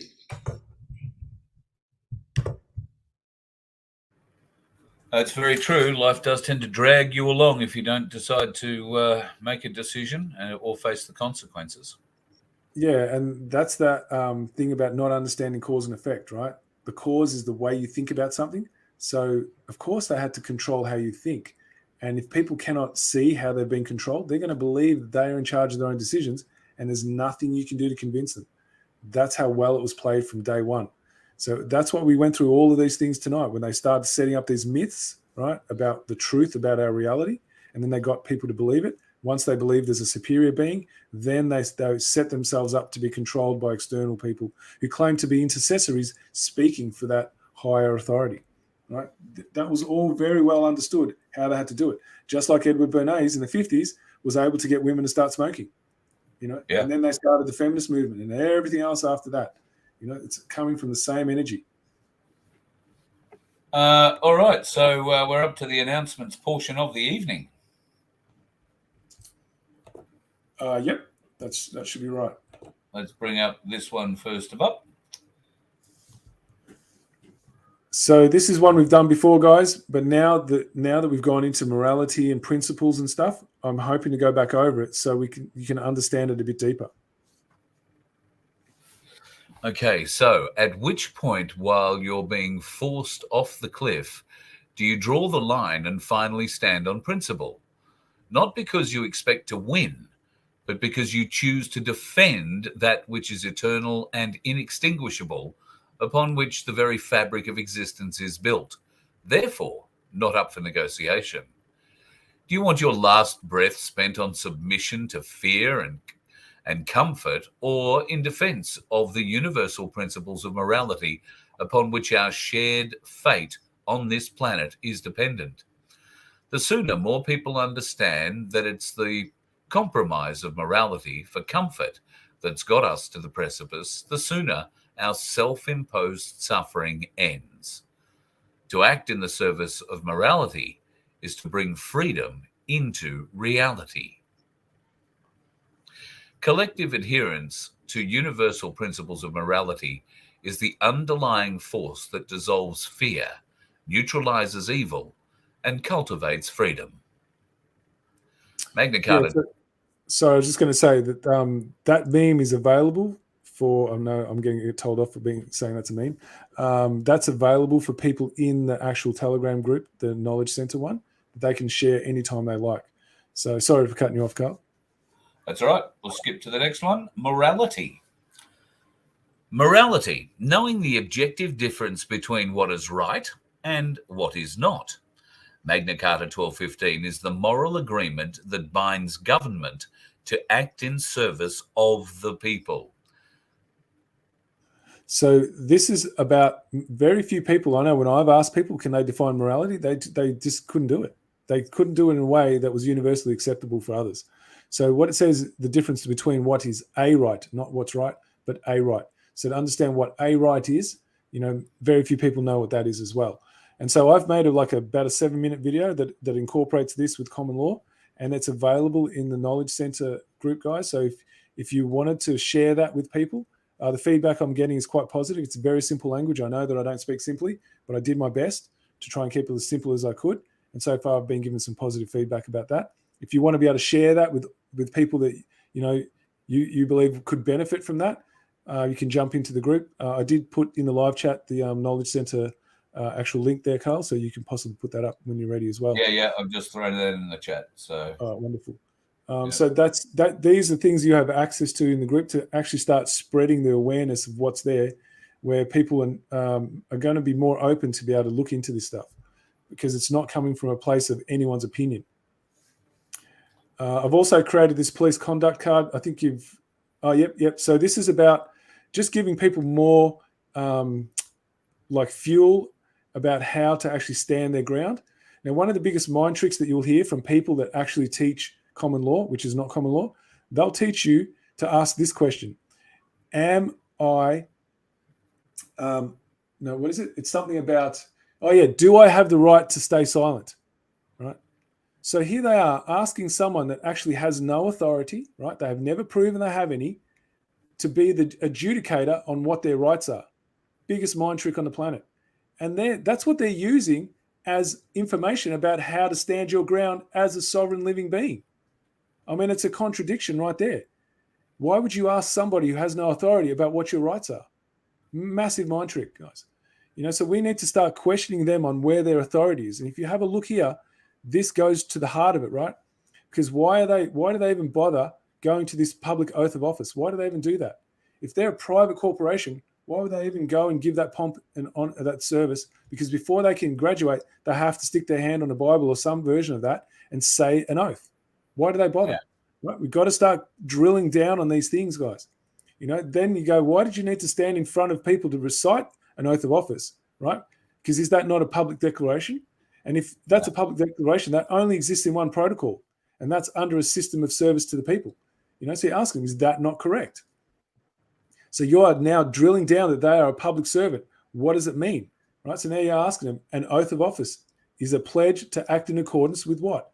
Something that's not your bias, something that's not your preference, not what your boss told you to do, but it's a universal principle of morality. Is that not the purpose of an oath?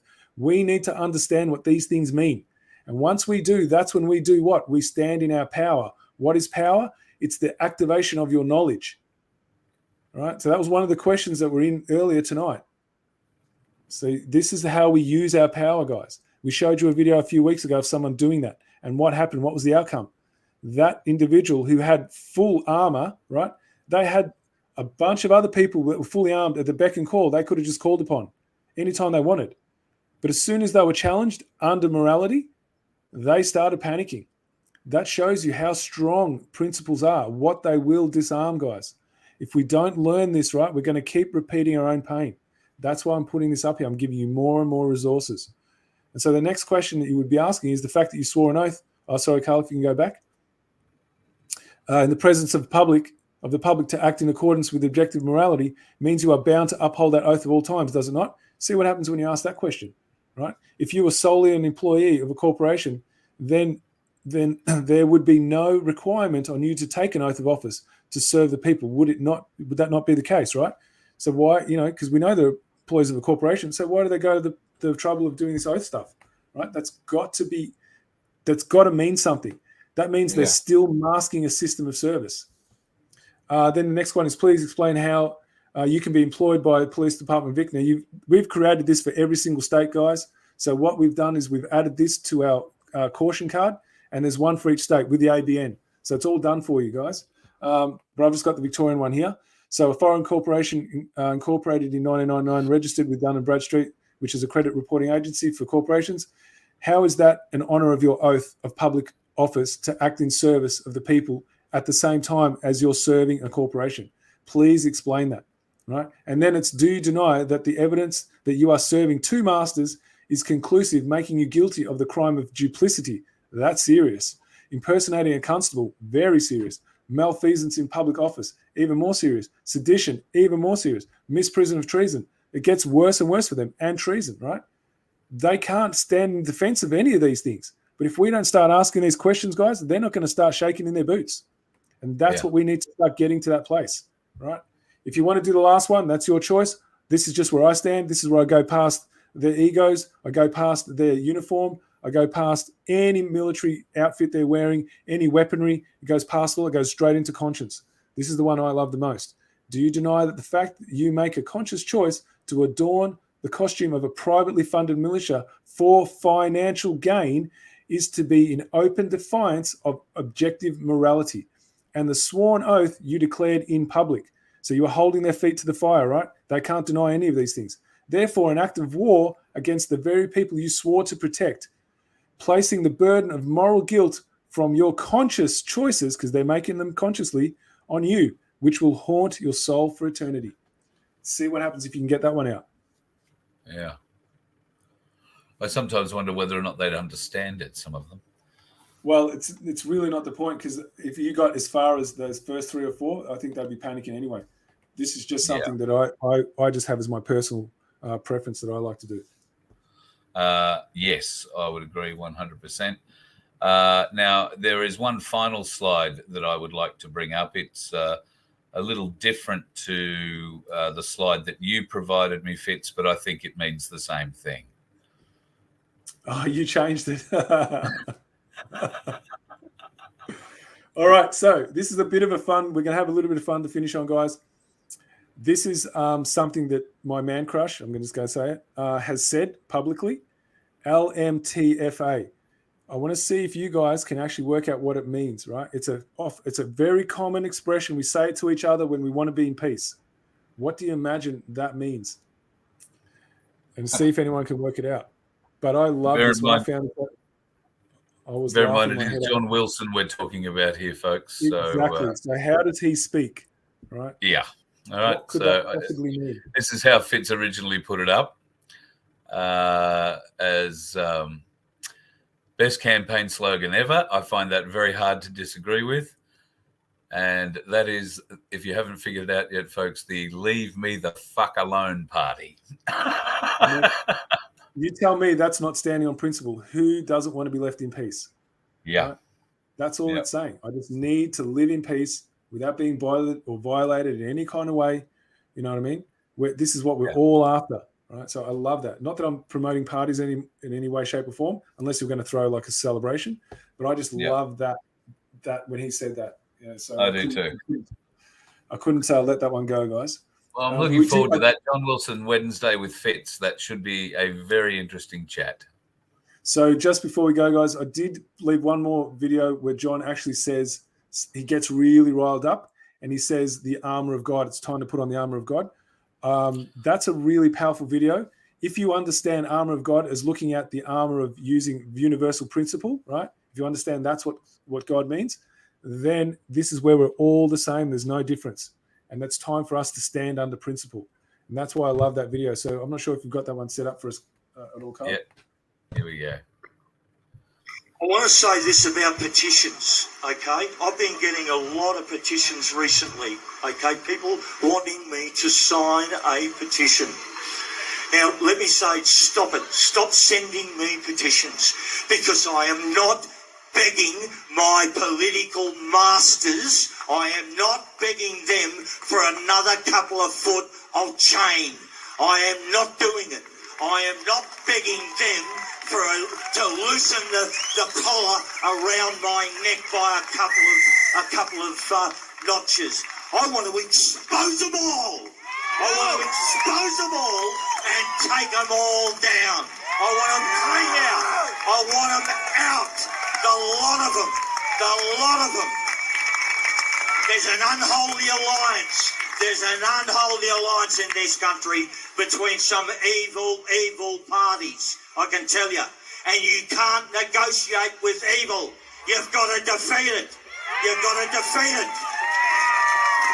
Now is the time. Now is the time to take off these bloody masks and put the full armour of God on. Yes. The full armour of God, and go to war. Yes. We go to war. We defeat them. They ain't going to give it to us. We're going to take it off them. We're going to take it off them. Put the full armour of God on and take it off them. Thank you.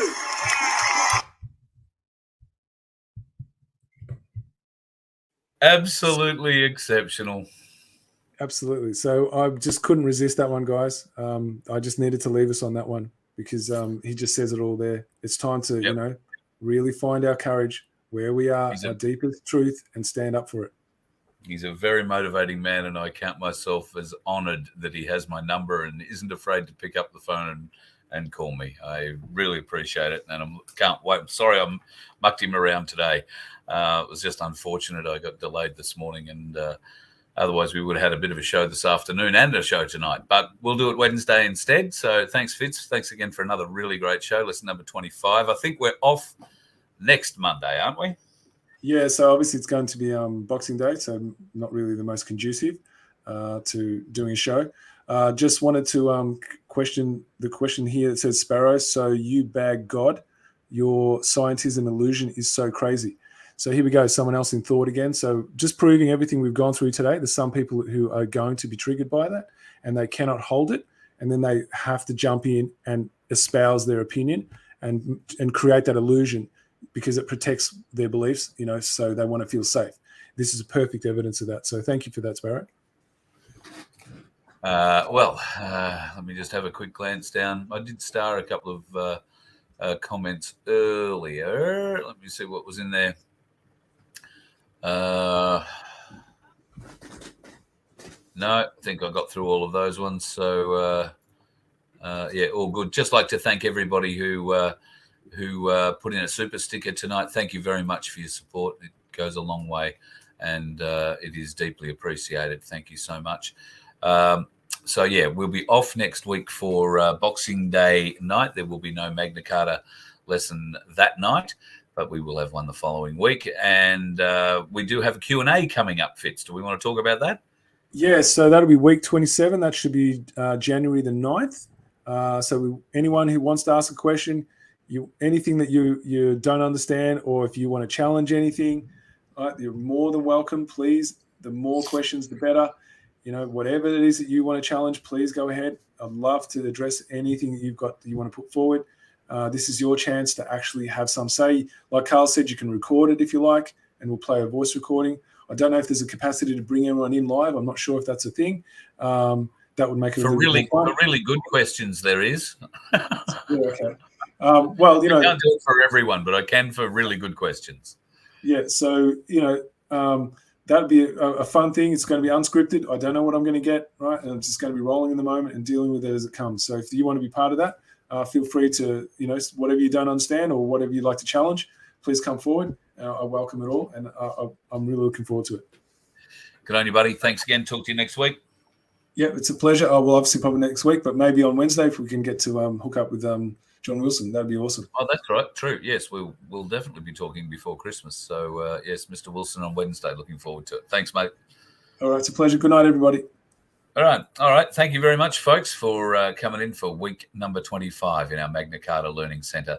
There has been a lot happening today, and unfortunately, I've had one of those busy kind of days where I've been running around like the proverbial blue fly with his ass hanging out, and have achieved certain things, but not nearly enough, unfortunately. So if you aren't already aware of it, early this morning, Christian Mack decided to resign from the Freedom Movement. If you are a regular follower of mine, you will have heard me have called him to resign as the best thing he could do for the Freedom Movement. I've called on him to do that 2 or 3 times recently. Well, in the not so recent past, about a month back. I think John had more to do with this than I did, for sure. He named him and a couple of others that are in the movement that certainly are maybe doing less good for the movement than they possibly think they are. Watch this space, I think, is about all we can say on that one at the moment. Very, very intriguing. I'll have more to say about it in the next few days, and I'm sure John is going to have a lot more to say about it when we catch up on Wednesday. It's going to be an interesting day tomorrow too, folks. Starlink did well, Sunflower. Thank you very much. It seems to be working. I've spent most of the weekend trying to figure out where to put it so that it sees the right portion of the sky at the right time so that it gets a signal. But it does seem to work. That's very good.